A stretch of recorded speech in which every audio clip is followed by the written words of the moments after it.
Shalom, queridos. Que bom que a gente está aqui no terceiro episódio do estudo Como Deus Justifica o Ímpio.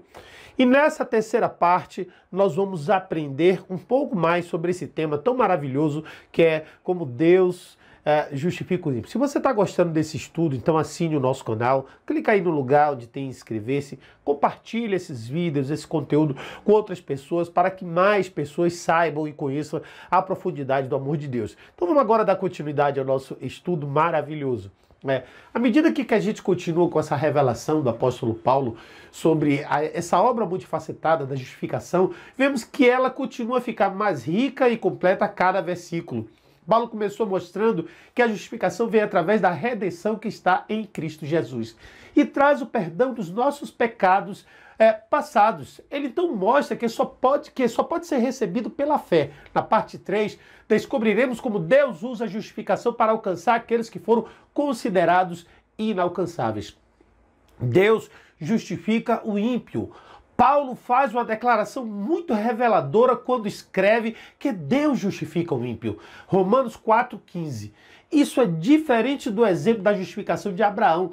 O ímpio nessa passagem fala do pecador descarado. É uma pessoa que andou sem levar em conta a Deus ou a sua palavra. No entanto, existem dois grandes exemplos de Deus justificando os ímpios encontrados nas Escrituras. A primeira pode surpreender alguns porque a pessoa ímpia não é outro senão o rei Davi de Israel.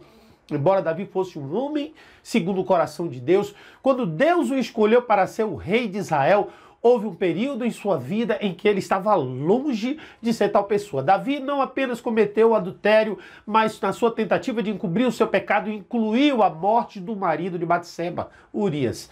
Davi continuou a esconder a sua culpa até que Deus enviou o profeta Natan para confrontá-lo. Não foi somente depois de do horror dos seus pecados que ele foi exposto que Davi começou a se humilhar diante de Deus em verdadeiro arrependimento. Quando o coração de Davi se partiu nas profundezas em que ele havia afundado, ele reconheceu o seu pecado diante de Deus. Ele foi dilacerado, sabendo que o sangue de um homem inocente e honrado estava em suas mãos. Davi clamou: livra-me da culpa de sangue, ó Deus, lá no Salmo 51,14. E meu pecado está sempre diante de mim, Salmo 51,3. Davi sabia que não estava em condições de se aproximar de Deus com qualquer alegação de justiça. Para ele mesmo até oferecer um sacrifício teria sido insulto a Deus. Ele disse a Deus: pois não desejas sacrifício, senão eu daria. Não te deleitas em holocaustos. Os sacrifícios de Deus são um espírito quebrantado e um coração quebrantado e contrito, ó Deus, não despreza. Salmo 51, 16, 17. Paulo usa Davi nessa condição como um exemplo de Deus justificando os ímpios. Ele cita Davi no Salmo 32, onde vemos que Deus procura os ímpios e que faz para justificá-los. Davi escreveu o seguinte: bem-aventurado aquele cuja transgressão é perdoada, cujo pecado é encoberto. Bem-aventurado o homem a quem o Senhor não atribui iniquidade, em cujo espírito não há dolo. Quando fiquei em silêncio, meus ossos envelheceram como um rugido o dia todo, pois de dia e de noite tua mão pesava sobre mim. Minha umidade se transformou em seca de verão, e confessei-te o meu pecado, e a minha iniquidade escondi. Não, eu disse: confessarei as minhas transgressões ao Senhor, e perdoaste as minhas iniquidades do pecado. Salmo 32, de 1 a 5. Quando Davi tentou encobrir o seu pecado e guardou o silêncio, Deus não teve consideração por Davi ou suas orações. Somente quando ele reconheceu o seu pecado a Deus e cessou suas tentativas de escondê-lo dos homens, Deus perdoou. Aqueles que ensinam perdão automático estão mentindo para você. Nas palavras de Davi, descobrimos que sem nada para oferecer a Deus, além de um coração quebrantado e contrito, o ímpio pode encontrar o favor de Deus.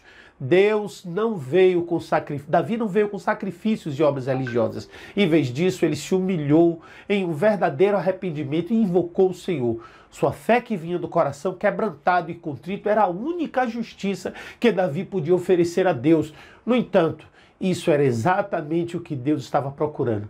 É por isso que Paulo disse: mas aquele que não pratica, mas crê que naquele que justifica o ímpio, a sua fé lhe será imputada como justiça, Romanos 4:5. Isso significa que sua fé, que emanava do seu coração quebrantado e contrito, era um verdadeiro sacrifício de justiça ao Senhor, Salmos 4:5 e 5:19.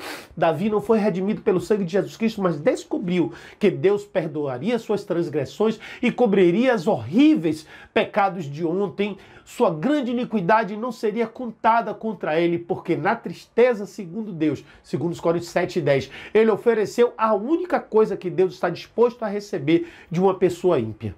Jesus confirma essa justificação dos ímpios no relato do fariseu e do publicano no templo. Enquanto o fariseu se gabava da sua própria bondade, o publicano não levantava os olhos para o céu, mas batia no peito, dizendo: Deus, tenha misericórdia de mim, que sou pecador.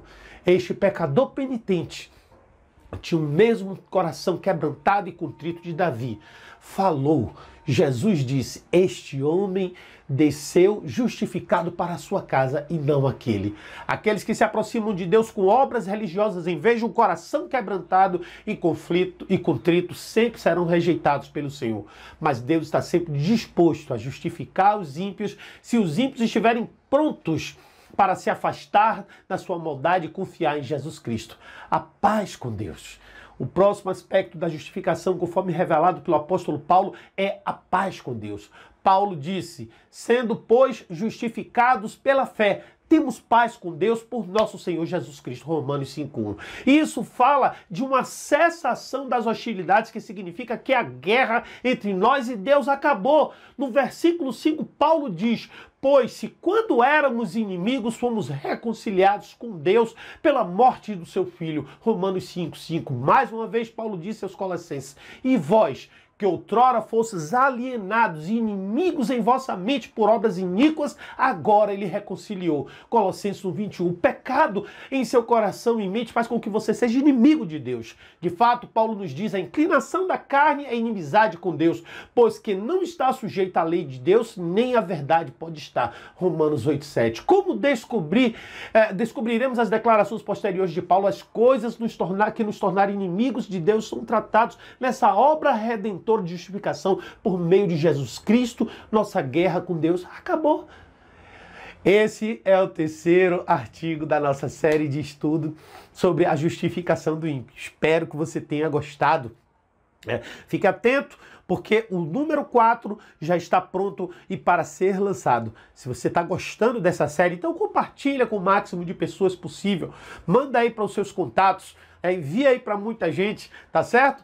Mas você pode passar esse estudo, copiar e mandar para eles, e que Deus abençoe no nome de Jesus.